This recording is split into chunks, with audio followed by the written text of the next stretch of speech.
बच्चों, आज हम क्लास 4 से चैप्टर 7 वचन जो पढ़ने जा रहे हैं। चलिए पहले समझ लेते हैं। चित्रों को देखिए और उनके नीचे लिखे वाक्य पढ़िए। बच्चों, ये जो आप चित्र देख रहे हैं उनको हम देखेंगे और समझेंगे, फिर उनके वाक्य पढ़ते हैं। तो पिक्चर देखिए आप किस तरह से हैं।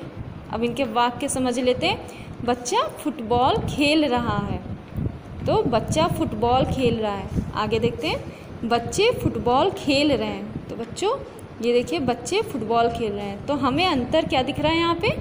यहाँ बच्चा है और यहाँ बच्चे हैं। ठीक है बच्चों, आगे देख लेते हैं। यहाँ पौधा है, ये पौधे हैं। तो बच्चों इनमें क्या अंतर है?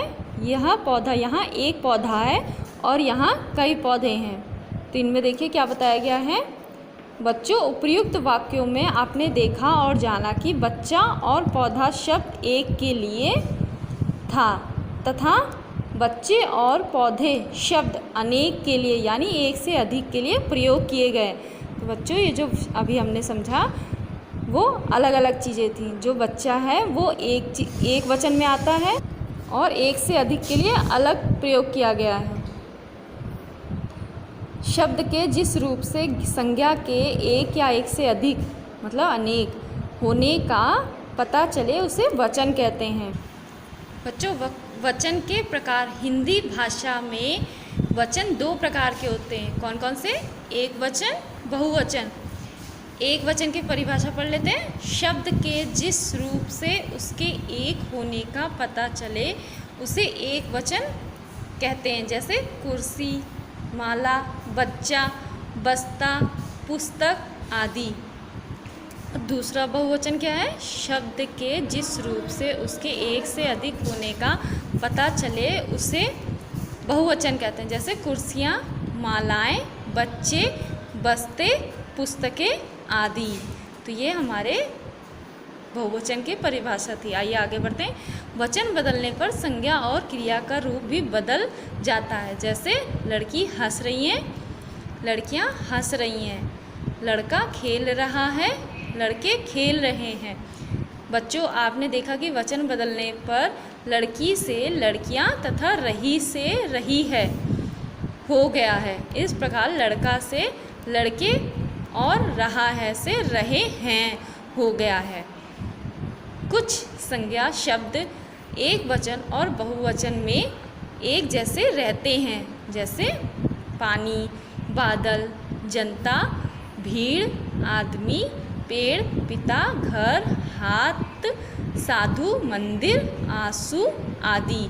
तो बच्चों अगर ये शब्द अगर आए हमारे में तो एक वचन और बहुवचन में ऐसे ही रहेंगे, ये बदलेंगे नहीं।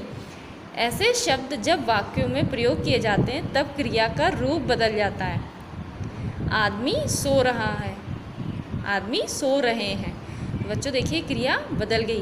पेड़ हिल रहा है, पेड़ हिल रहे हैं। ठीक है बच्चों, आगे बढ़ते हैं। कई बार वाक्य में प्रयोग करते समय कई संज्ञा शब्दों का भी रूप बदल जाता है। जैसे साधु ने भोजन कर लिया। देखिए क्या है? साधुओं ने भोजन कर लिया। तो बच्चों ये संज्ञा शब्द जो बदल गया। पेड़ पर फल लगे हैं, पेड़ों पर फल लगे हैं। ठीक है बच्चों, आगे बढ़ते हैं। आदर देने के लिए एक वचन के स्थान पर बहुवचन का प्रयोग किया जाता है। देखिए कैसे है? गांधी जी महान थे। तो एक वचन है लेकिन हमने आदर के साथ इस्तेमाल किया है शब्द का, तो ये गांधी जी महान थे। इसका मतलब यहाँ बहुत सारे नहीं हैं, ये सिर्फ एक वचन में ही है। दादाजी आ रहे हैं। ठीक है बच्चों, ये भी ऐसी है, एक वचन है पर हमने आदर के साथ बात की तो ये बहुवचन का प्रयोग किया गया है। आगे बढ़ते हैं। कुछ शब्द एक वचन होने पर भी बहुवचन के रूप में प्रयोग किए जाते हैं। जैसे हस्ताक्षर, प्राण, दर्शन आदि। यदि शब्द के अंत में ई या ऊ है तो वचन बदलने पर ई तथा ऊ हो जाता है। जैसे नदी, नदियाँ, बहू, बहुएं आदि। ठीक है बच्चों, कुछ संज्ञा शब्दों के बहुवचन रूप। बच्चों एक वचन और बहुवचन, ये बहुत सारे वचन हैं। हम कुछ कुछ शब्द आपको पढ़ा देते हैं या समझ लेते हैं। एक वचन देखिए क्या है, बच्चा। बहुवचन बच्चे। कौआ कौए। बेटा बेटे। तिनका तिनके। पुस्तक पुस्तकें। कुर्सी कुर्सियाँ। तो बच्चों ये बहुत सारे शब्द हैं, हम इन्हें समझ लेंगे और पढ़ लेंगे। आइए आगे बढ़ते हैं। आओ दोहराएं। वचन से संख्या का पता चलता है। वचन दो प्रकार के हैं, एक वचन तथा बहुवचन। संख्या एक को बताने वाले शब्द एक वचन कहलाते हैं। एक से अधिक संख्या बताने वाले शब्द बहुवचन कहलाते हैं। आदर देने के लिए एक वचन के स्थान पर बहुवचन का प्रयोग किया जाता है। कुछ संज्ञा शब्द एक वचन तथा बहुवचन में एक समान प्रयोग किए जाते हैं।